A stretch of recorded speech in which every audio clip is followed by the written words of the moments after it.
Hello everyone. ಸ್ನೇಹಿತರೆ, sweet lime ಎಲ್ಲ ಗಿಡದಲ್ಲೇ ಹಣ್ಣಾಗೋಗಿತ್ತು. ಒಳ್ಳೆ ಕಲರ್ ಕೂಡ ಬಂದಿದೆ. ಇದನ್ನೆಲ್ಲ ಹಾರ್ವೆಸ್ಟ್ ಮಾಡಬೇಕು. ತುಂಬ ಜಾಸ್ತಿನೇ ಬಿಟ್ಟಿತ್ತು. ನಾವು ಮೇಲೆ ಬಂದಾಗೆಲ್ಲ ಅದನ್ನು ಟೇಸ್ಟ್ ಮಾಡ್ತಾಯಿದ್ವಿ.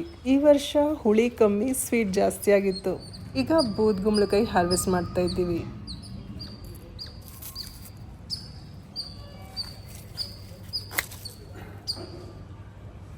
ಚಾಕುನಿಂದ ಕಟ್ ಮಾಡಿ ತೆಗೆದ್ವಿ. ಕೈಯಿಂದ ಅದನ್ನ ಮುಟ್ಟಿದ್ರೆ ಮುಳ್ಳೆಲ್ಲ ಚುಚ್ಚುತ್ತೆ.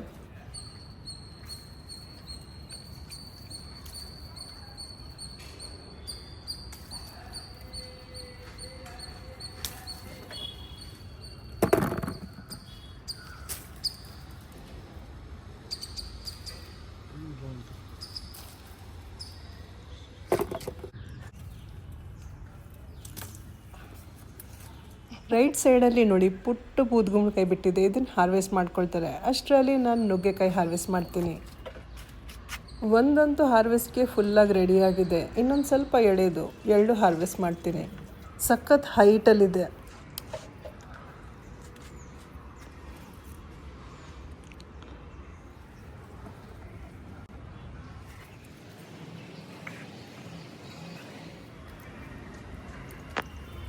ಒಂದು ಕೈಯಲ್ಲಿ ಕ್ಯಾಮ್ರಾ, ಇನ್ನೊಂದು ಕೈಯಲ್ಲಿ ಹಾರ್ವೆಸ್ಟ್. ಹಾಗೆ ಹೇಳ್ದಿದ್ರೆ ಬ್ರಾಂಚ್ ಮುರಿದೋಗೋದು.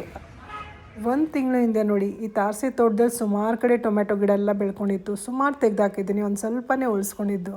ಚೆರಿ ಟೊಮೆಟೊ ಎಲ್ಲ ಹಾಗೆ ಬಿಟ್ಟಿರ್ತೀನಿ ಪಕ್ಷಿಗೋಸ್ಕರ. ಸ್ವಲ್ಪನೇ ಹಾರ್ವೆಸ್ಟ್ ಮಾಡ್ತೀನಿ, ಬುಟ್ಟಿ ಸ್ವಲ್ಪ ಕಲರ್ಫುಲ್ಲಾಗಿ ಕಾಣಿಸ್ಲಿ, ಫೋಟೋ ಚೆನ್ನಾಗಿ ಬರಲಿ ಅಂತ.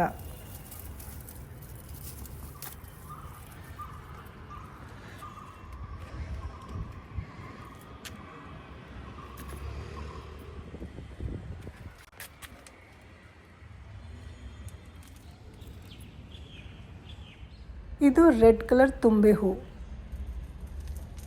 ಪನ್ನೀರ್ ರೋಜಾ ಹೂದ ಗಿಡ ಇದು. ಸಣ್ಣ ಸಣ್ಣ ಮಗ್ಗೆಲ್ಲ ಬಿಡ್ತಾ ಇದೆ ನೋಡಿ. ಕರಾಡೆ ಗಿಡದಲ್ಲಿ ಹೂವೆಲ್ಲ ಬಿಡೋಕ್ಕೆ ಶುರುವಾಗಿದೆ. ದ್ರಾಕ್ಷಿ ಗಿಡಕ್ಕೆ ಮಚಾನ್ ರೆಡಿ ಮಾಡಿದ್ದಾರೆ. ನುಗ್ಗೆಕಾಯಿ ಸಾಂಬಾರು ಮಾಡ್ತಾಯಿದ್ದೀನಿ. ಅದಕ್ಕೆ ಸ್ವಲ್ಪ ಕರಿಬೇವು ತಗೋತಾ ಇದ್ದೀನಿ.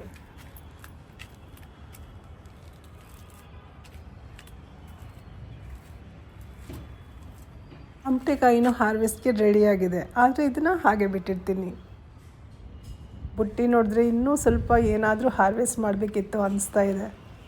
ಏನು ನೋಡಿ, ಯೆಲ್ಲೋ ಕಲರ್ ಟೊಮೆಟೊ. ಇದು ಆಸಾಮ್ ಟೊಮೆಟೊ ವೆರೈಟಿ ಅಂತೆ, ಗೋಲ್ಡನ್ ಟೊಮೆಟೊ ಅಂತ ಹೇಳ್ಬೋದು. 2-3 ಸಪೋಟ ಹಾರ್ವೆಸ್ಟ್ಗೆ ರೆಡಿಯಾಗಿದ್ದು ಚೆಕ್ ಮಾಡಿಕೊಂಡೆ.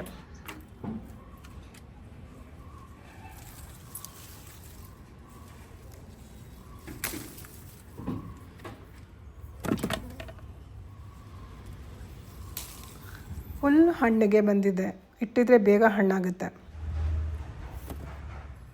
ಈಗ ಬುಟ್ಟಿ ನೋಡೋಕ್ಕೆ ತುಂಬಾ ಕಲರ್ಫುಲ್ ಆಗಿದೆ ಅಲ್ವಾ? ಇವತ್ತು ಮಧ್ಯಾಹ್ನ ನಮ್ಮನೆ ನುಗ್ಗೆಕಾಯಿ ಸಾಂಬಾರು, ಬಿಸಿ ಬಿಸಿ ರಾಗಿ ಮುದ್ದೆ.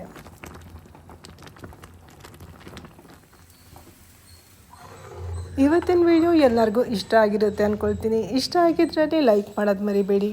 ಮತ್ತೆ ಸಿಗೋಣ ಇನ್ನೊಂದು ಒಳ್ಳೆ ವಿಡಿಯೋ ಜೊತೆ. ಅಲ್ಲಿವರೆಗೂ ಧನ್ಯವಾದಗಳು. Thank you. ನಮಸ್ಕಾರ.